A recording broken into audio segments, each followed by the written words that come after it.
November 12, 1942, Western Desert, North Africa. Near a mangled British supply column, a small American vehicle sat half-buried in sand. Its crew had fled the firefight, assuming nothing about it mattered. To one Afrika Korps officer, though, the boxy machine looked oddly purposeful. "Get me our best mechanic," he ordered.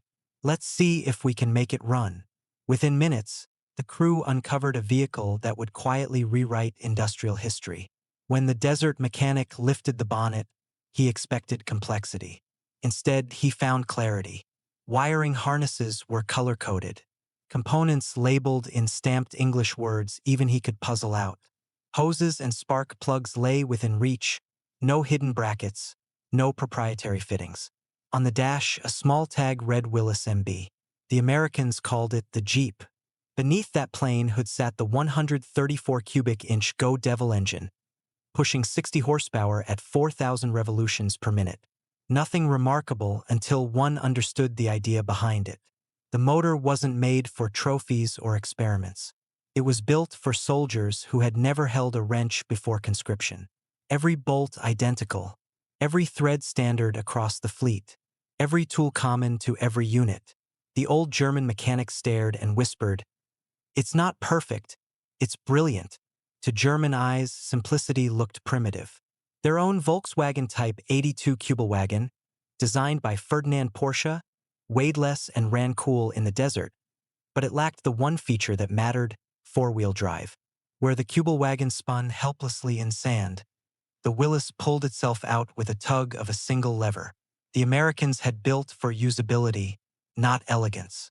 Leaf spring suspension instead of torsion bars meant rougher ride but faster repair.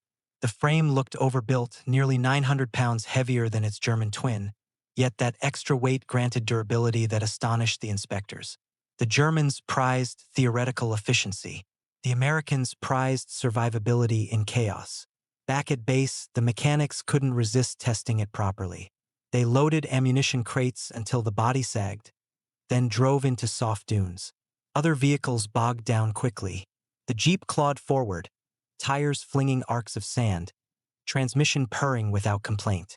They tried braking it, slamming gears, grinding clutch, but the thing refused to quit. Rumors tore through the Afrika Korps like wildfire. Die Amerikaner haben ein Wunderauto.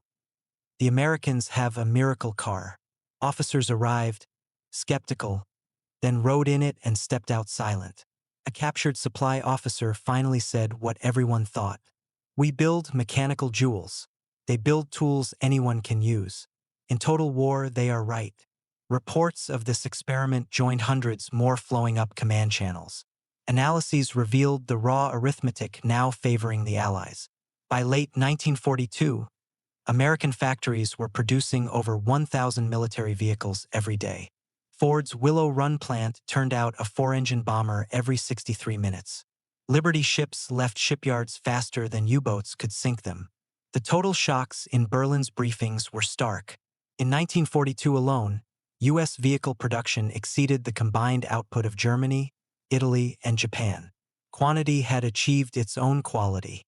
Within weeks, captured Jeeps circulated through Axis lines like coveted contraband. Mechanics bartered parts. Officers used them as recon cars. The spare parts trade became a small desert economy of envy and admiration. When something broke, other Jeeps provided replacements, every nut and washer interchangeable, just as advertised.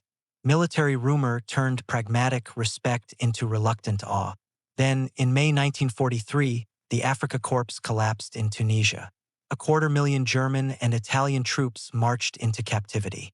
Many prisoners remembered those Jeeps carrying Allied officers past the surrender columns, engines humming as if mocking the myth of German mechanical superiority. At camps in Algeria and ultimately at Camp Hearn, Texas, German mechanics saw something even more unsettling than defeat: industrial abundance functioning effortlessly. Rows upon rows of Jeeps lay parked like an endless production photo. Teenaged American soldiers maintained them with casual expertise. Spare parts appeared on demand. Mechanics swapped engines between vehicles without measuring tolerances. The mounts just fit. When one German specialist stared open-mouthed, an American sergeant laughed. We string wires by color, not number. Turn a wrench, match the paint mark, job done. He handed the visitor a maintenance manual illustrated, step by step, written at a sixth-grade reading level. If it breaks, anyone can fix it. The room smelled of oil, ink, and confidence. A young American mechanic from Detroit explained what powered this miracle. At Willow Run, he said, we completed one bomber every hour. Thousands of workers, each doing a few simple steps. Same with Jeeps. Willys or Ford, identical parts. Lose one factory, the other keeps rolling. For the Germans, this bordered on alchemy. Their army fielded over 100 truck models, each demanding bespoke spares. America reduced its inventory to a few standardized families. One bolt-fitted Jeeps, trucks, half-tracks, and guns. Logistics became mathematics, not chaos. Material superiority was no longer about better steel, it was about systems thinking. The journey from capture to captivity turned into a masterclass in logistics. Ports in Virginia unloaded ships with more cranes than Hamburg owned. Trains ferried prisoners in passenger coaches cleaner than frontline transports. Everywhere the same pattern: order, abundance, interchangeability. At Camp Hearn, German volunteers joined vehicle maintenance teams. Over time, the line between guard and prisoner blurred. Everyone chased efficiency. American mentors preached results over ritual. If a wrench works, use it. If it doesn't, find one that does. Just keep the convoy moving. To men trained for precision and hierarchy, this functional freedom felt almost revolutionary. One evening, an American former Ford employee pointed to the endless motorpool and explained, mass production isn't about machines, it's about breaking down knowledge. One worker installs one bolt all day. You teach 1,000 workers one bolt each, and you get 1,000 engines before lunch. The captured mechanic listened, processing the unspoken truth. America had weaponized simplicity. Their own craftsman-centric system, prized for perfection, had become their nation's strategic vulnerability. Inside the wire at Camp Hearn, Texas, rows of workbenches gleamed with orderly stacks of tools. What had begun as prisoner labor quickly turned into a transatlantic apprenticeship. German mechanics, once proud of their guild training, now studied the architecture of American mass maintenance. They learned the American language of efficiency, part numbers instead of craftsmanship, speed instead of ritual. When an American vehicle arrived with a worn water pump, the replacement took minutes, not hours. Every pump, every gasket, every bolt was identical. The idea of custom-fitting parts, normal in German shops, was gone. One prisoner muttered, "They trust the factory so much that the factory became the technician." His American instructor laughed. Exactly. Factory precision removes field hesitation. German soldiers had seen improvisation. Americans made it doctrine. If spares ran low, the U.S. Army didn't ration. It shipped trainloads from nationwide depots. Where the Wehrmacht calculated repair limits by scarcity, the U.S. viewed maintenance as expendable. Replace fast, move faster. When a Jeep died completely, another stood ready. To the prisoners, it looked wasteful.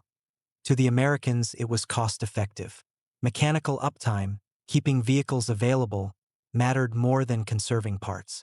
Logistics officers explained the formula. 10 Jeeps working today accomplish more than 20 perfect Jeeps awaiting overhaul tomorrow. That mindset, availability as power, became one of the Germans' most important lessons, and one they would carry home. News clippings pinned on bulletin boards told the rest of the story. Photographs showed Willow Run, the world's largest plant, producing a B-24 bomber every hour. To men raised on hand-finished precision, the concept seemed impossible. A U.S. mechanic who once riveted those bombers explained between smokes, "We broke the job into 25,000 pieces. You train people on one piece each. Doesn't matter who they are, farm kids, housewives, immigrants. Everyone can master their step. Put the steps together, the complexity disappears." The prisoners grasped the terrifying implication. If such logic applied to aircraft, then small vehicles were effortless. American efficiency wasn't an industrial anomaly, it was a national instinct. From mid-1943 onward, official German intelligence confirmed what the ex-Afrika Korps men had already witnessed firsthand. Germany produced fewer than 100,000 military vehicles in 1943. America built over 2 million. A single Midwestern state outmanufactured the entire Third Reich. That disparity explained why American supply columns never rested. 24-hour trucking grids turned deserts and mountain passes into conveyor belts of motion. Behind every front line stood what one prisoner called an army of factories marching invisible. In traditional German shops, authority ran vertically, master to journeyman to apprentice. In the American motorpool, rank melted away under grease and deadlines. A corporal could correct a sergeant if it sped a repair. Everyone called each other buddy. To Germans shaped by hierarchy, this informality looked chaotic until they saw how quickly problems got solved. Innovation wasn't issued as an order, it erupted wherever someone had a better idea. Decentralized genius, one observer called it. The visitors especially marveled at the checklists stapled to every clipboard, stepwise, foolproof, standardized.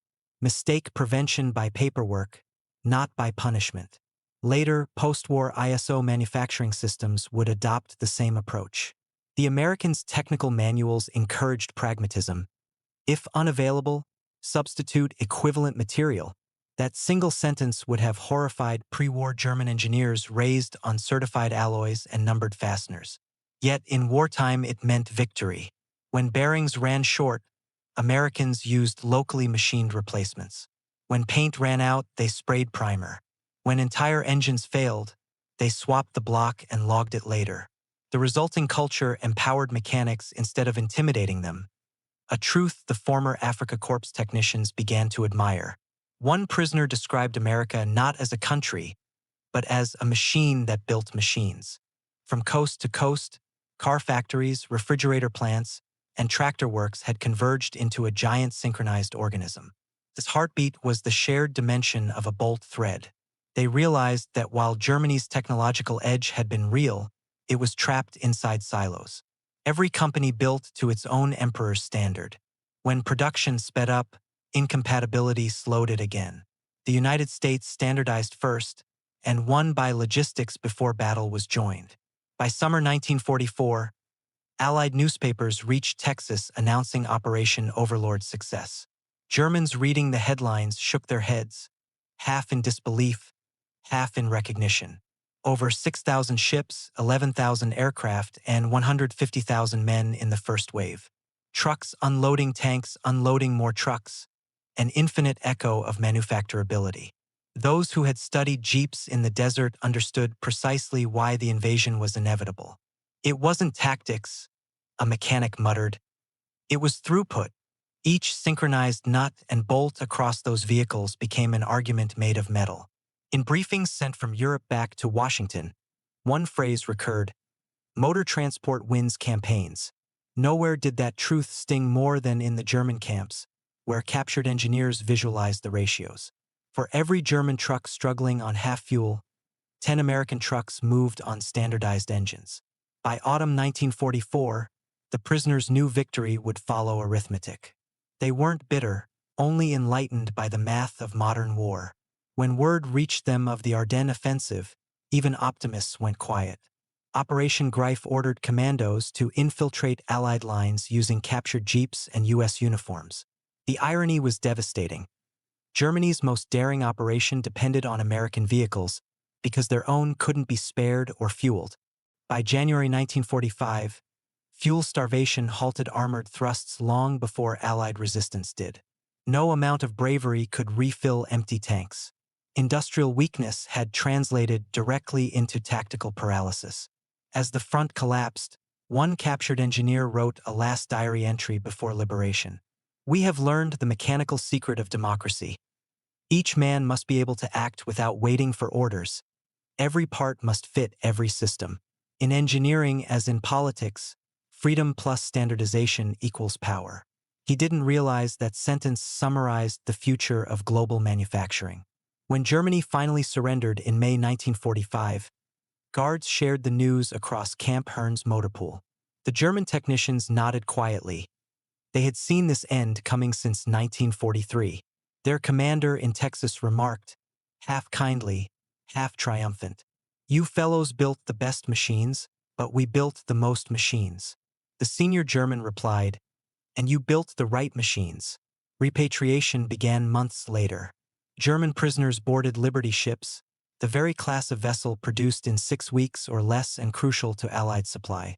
As the convoy reached Bremerhaven, those who had spent 3 years studying American logistics looked on curiously at their ruined homeland.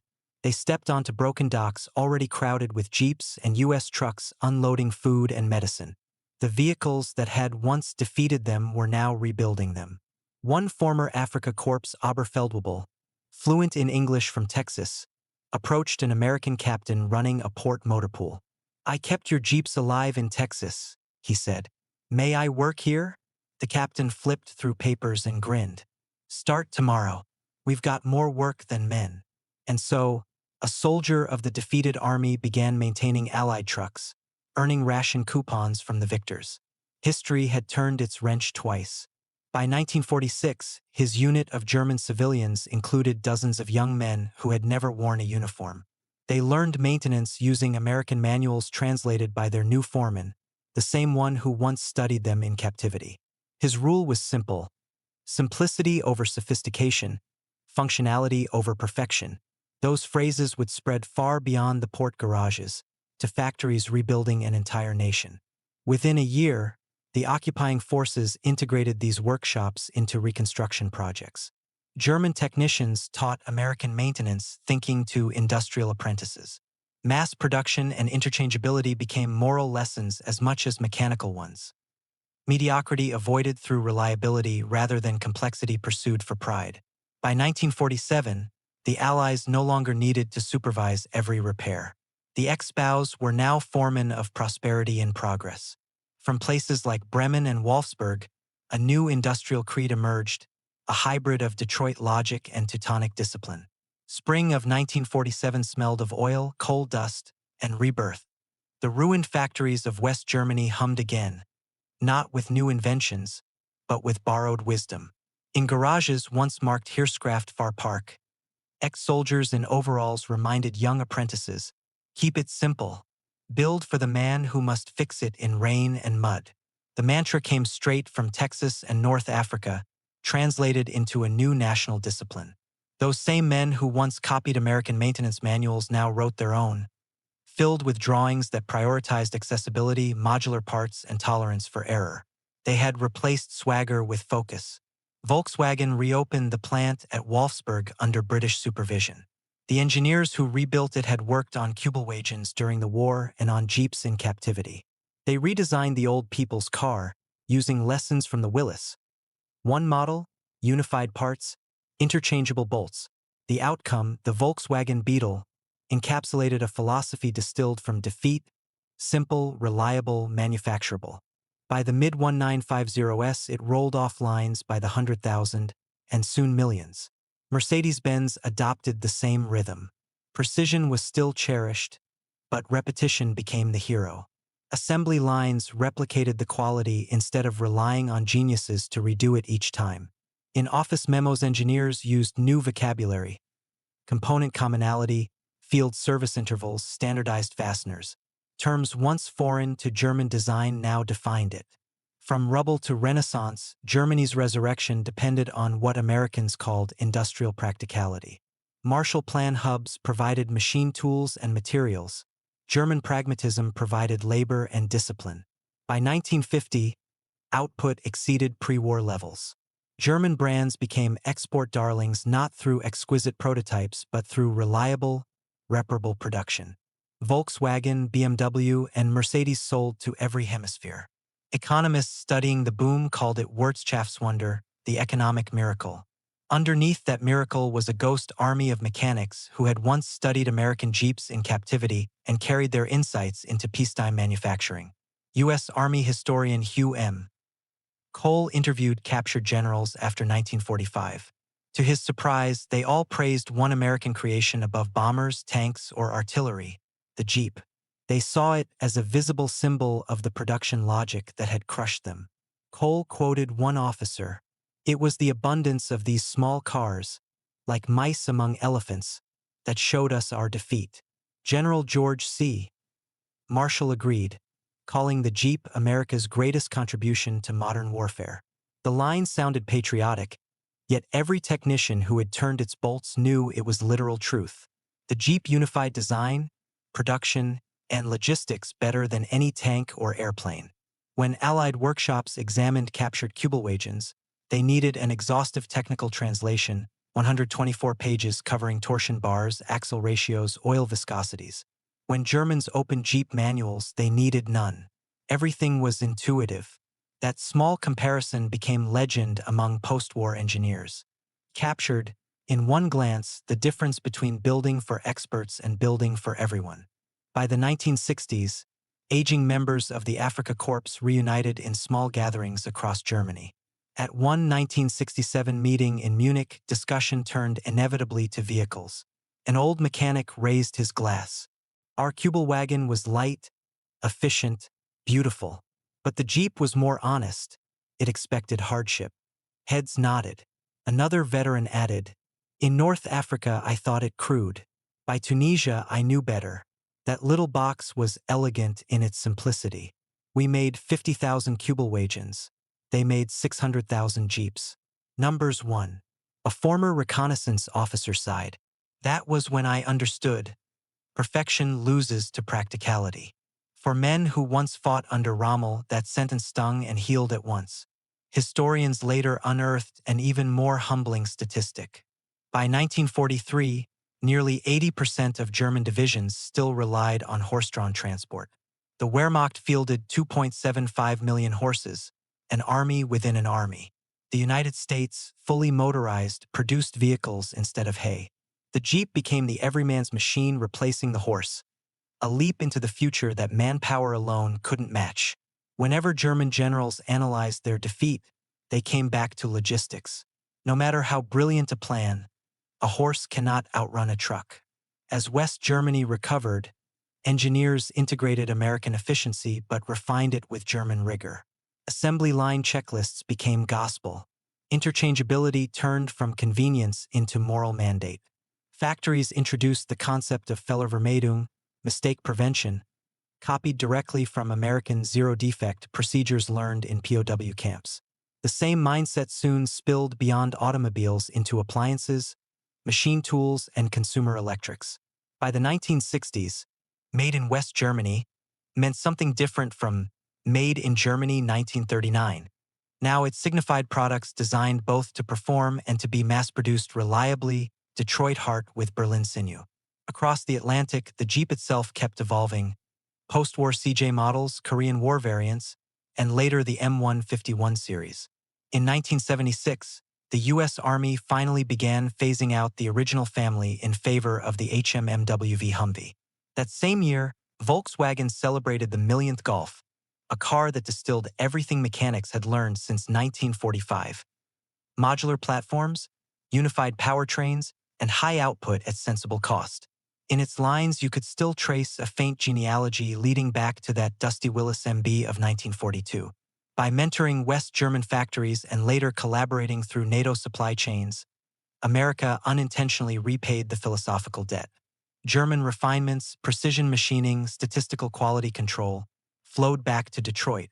Tooling, robotics, and lean manufacturing theory merged transatlantic ideas into what would later be called global industry. The captured Jeep's DNA had gone viral. At the final Afrika Korps reunion in 1998, fewer than 24 veterans remained. A nearby museum displayed a restored Willys MB Jeep. The men gathered around it, silent a long while, heads gleaming under fluorescent light. One brushed the hood with trembling fingers. "I captured one like this at El Alamein. Best vehicle I ever drove." Another smiled. "I examined my first in Tunisia. Too simple, I thought. Then I realized simplicity was genius." A third added softly, "Look how many they made, and how many of us are left." They chuckled, pride melting into reflection. In that moment, admiration replaced rivalry. For these men, the restored Jeep wasn't just a machine, it was an equation. Abundance times reliability brilliance times scarcity. It encapsulated why Germany lost a war yet won a future. The Jeep represented functionality democratized. Anyone could drive, fix, or build it, and therefore everyone could advance civilization. The veterans understood their defeat had educated them. Their students, post-war apprentices who became Germany's master engineers, carried that ethos into every blueprint. Keep tolerances achievable, make tools universal, plan supply chains before marketing. By the 1970s, West Germany led global exports of machinery and automobiles, proving that humility learned in defeat can evolve into disciplined success. Each efficient sedan and reliable appliance carried invisible fingerprints of the Willys MB. Academia later named it design for manufacturability. But to wartime mechanics, it was simply common sense. 1. Simplify every function until any worker can master it. 2. Unify parts to reduce dependency. 3. Design for the user, not the engineer. 4. Favor reliability over refinement. 5. Accept that production scale is itself a feature. These 5 tenets emerged from countless field repairs under fire and were encoded into civilian industry forever. By the late 20th century, the Jeep's offspring appeared everywhere. Japanese Land Cruisers, British Land Rovers, Soviet UAZ 469s, all clones in spirit if not in steel. And within each lurked the same design credo born in 1941 Toledo and validated in 1942 Tunisia. Every nation copied its practicality. Few matched its influence. If any single voice could close the story, it would belong to that unnamed Afrika Korps mechanic who first opened the hood under African sun. He might say, "We believed precision was strength. We learned reliability is strength. We built for perfection. They built for production. And production endures." The desert wind that once scattered sand across that Jeep carries echoes of his realization to every factory floor where efficiency now reigns. Because in the end, the great mechanical teacher of the 20th century wasn't a tank, nor a bomber, nor a rocket. It was a 4-cylinder box on wheels, the Jeep that taught humanity how to build smarter.